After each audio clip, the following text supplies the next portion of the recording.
Hello, everybody. I have a special guest today. Her name is Lynne. She's coming in from the United States, but she's originally from England.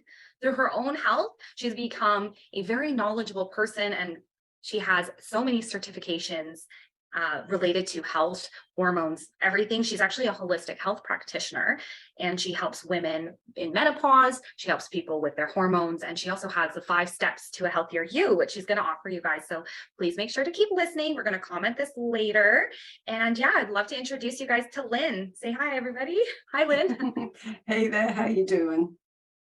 Nice to meet you. I'm so excited to have you here. So can you please tell us a little bit more about yourself and all the different things you've learned about over the years? You've got lots of education. I'm so excited to pick your brain. I do have lots of education and I'm still constantly learning. I'm actually at the moment taking a course in EFT tapping to become certified in that. So I am the founder of Holistic Health and Wellness LLC. That's my company. And I'm an AADP in the States. People wouldn't probably know that's the American Association for Drugless Practitioners. I'm board certified through them and then my certification through the Institute for Integrative Nutrition. So I'm also a certified wellness cooking instructor. My own personal experience has really helped me be able to help other women. As you said, I love to help women in it's really more perimenopause when we're premenopausal and we're getting all those hormone craziness symptoms and hormone imbalances. And, nobody used to talk about it. So it's one of my missions to help raise awareness for people, to help raise awareness for sugar and processed food in this country. So I'm so happy you're raising awareness because I think a lot of people have hormone issues and they don't even know.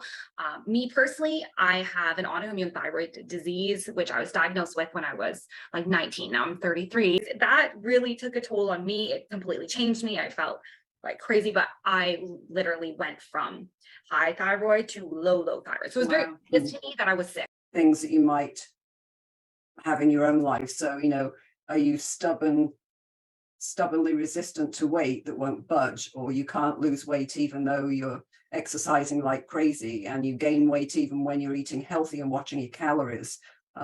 Your whole body composition, as you said, really changes, and the weight can often go on the belly. You can feel cold frequently. I know with thyroid disease, that's definitely a thing, especially if you're hypothyroid. I've got low energy or late afternoon crashes. That can be a sign. So if your hair is thinning or falling out, another sign. You feel anxious regularly and you get depressed more easily. You're irritated. You don't sleep well. You experience PMS where maybe you hadn't before. Your menstrual flow is abnormally heavy or long. And of course, one most people know is I have hot flashes or night sweats, depending on what you call them, or you've been diagnosed with PCOS. Yeah, that is definitely true. We've got to take our health into our own hands. Yes. We've been talking a bit about hormones and prediabetes and all that. There's a huge link between sugar and our hormones. Yes. You have PCOS, you're also having some insulin resistance. Can you talk a little bit more about like sugar and your hormones? So if you think about this, to me, I know these are statistics from the US, but an average person consumes 82 grams of sugar, which is 19.5 teaspoons a day. And that in and of itself can help us to get addicted to sugar. You have to remember that our body uses sugar in the form of glucose for quick bursts of energy. So if you think about years and years ago, our ancestors used these quick bursts of energy to do things like running from threatening animals because their cortisol levels are dry. So cortisol has a direct effect on your hormones. And, back then, sugar was only found in the form of fruits, berries. They were a treat for people, not a daily indulgence like they are. But we consume simple carbs or refined sugar, that's foods that have been processed. And it's interesting because most of the nutrients have been stripped from everything. There's no nutrients or fiber that's bound to them to slow digestion. So insulin, which is the hormone that regulates our blood sugar, goes into overdrive to clean up the mess in our bloodstream. And then our blood sugar crashes dramatically, dipping below a healthy baseline, and that causes cravings for more sugar and carbs. We really live in a vicious cycle. Consuming too much sugar causes your immune system to be depressed for a few hours. What people don't realize when you've got a hormone imbalance is sugar and processed foods are the two biggest culprits. We think about sugar as going out and having that Babe Ruth or Snickers bar or some kind of sugary thing. But if you start reading labels in the grocery stores or wherever you're shopping, it's absolutely amazing at how much added sugar is in there. And that added sugar is not real sugar. It comes with different names. And I have a handout that I teach a class at the University of South Florida, and I give them a handout about this because there's a whole script in there about the different names for sugar. But anything that ends in OSE on a package is bad for you. It's some kind of sugar that's not pure sugar. So just as an example, you go take here, say Yoplait, I'm picking on Yoplait because I know about that one. Get a Yoplait yogurt and we buy it because, oh, hey, this only has 100 calories. Well, if you look at it, it's been stripped of all of its nutritional value, and then they've added in sugar and chemicals or artificial sugars to make it taste better. So what good is it doing us? You're better off buying a full, whole Greek yogurt, adding some fruit to it, adding some nuts to it and eating it that way. It's still got its nutritional value. So, you know, watch out for anything that says low fat, no fat, because that is where you're getting all that processing and chemicals from. And sometimes a few times a day, it's just way too much. And that's where we see this huge shift where people started getting obese, is when we started doing all the sugar mass production, bread mass production. It makes some companies a lot of money, but it makes us also very sick. Yes. Gluten is supposed to be really bad for the thyroid.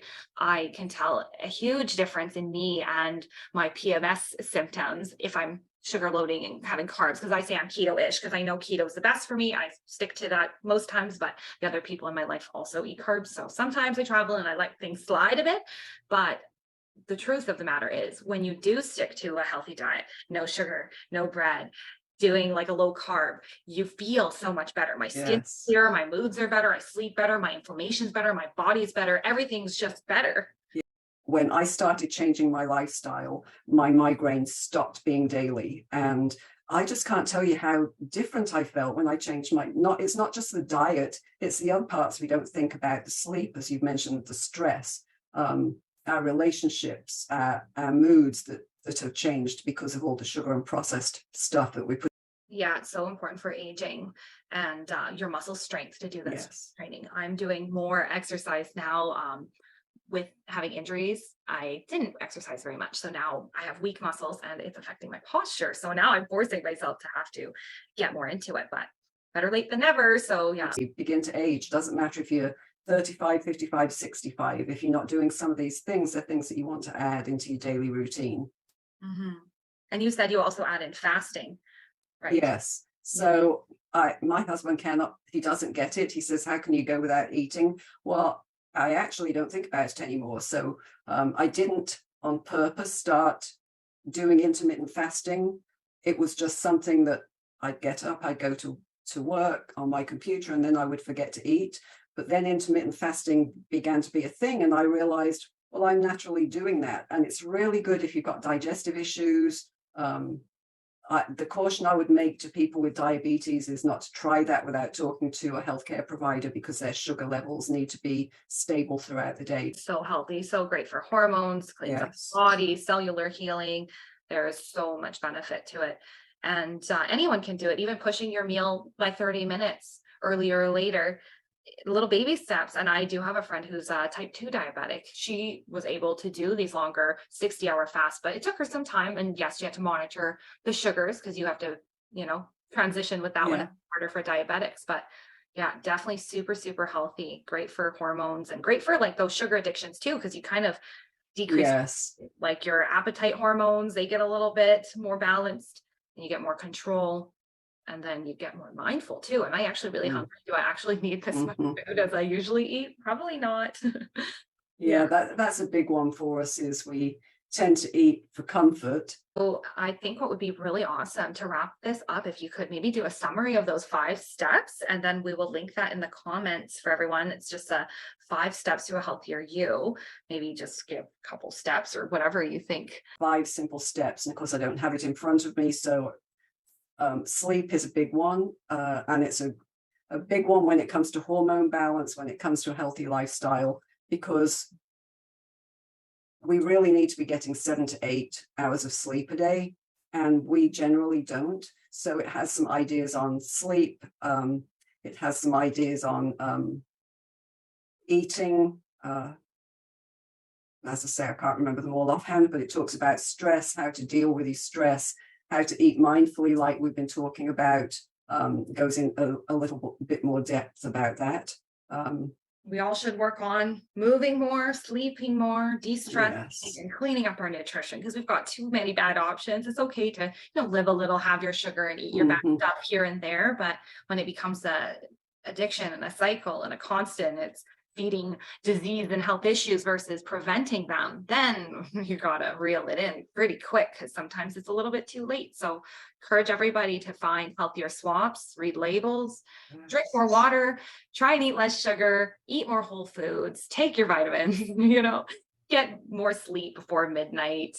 They say, I think it's 6 to 9 hours is recommended still generally, depends on you. But If you're going in for a yearly physical or something, so I've asked my doctor to check my magnesium levels. He automatically checks my B levels. I'm a vegetarian, so my B levels are lacking, so I have to take B12 every day.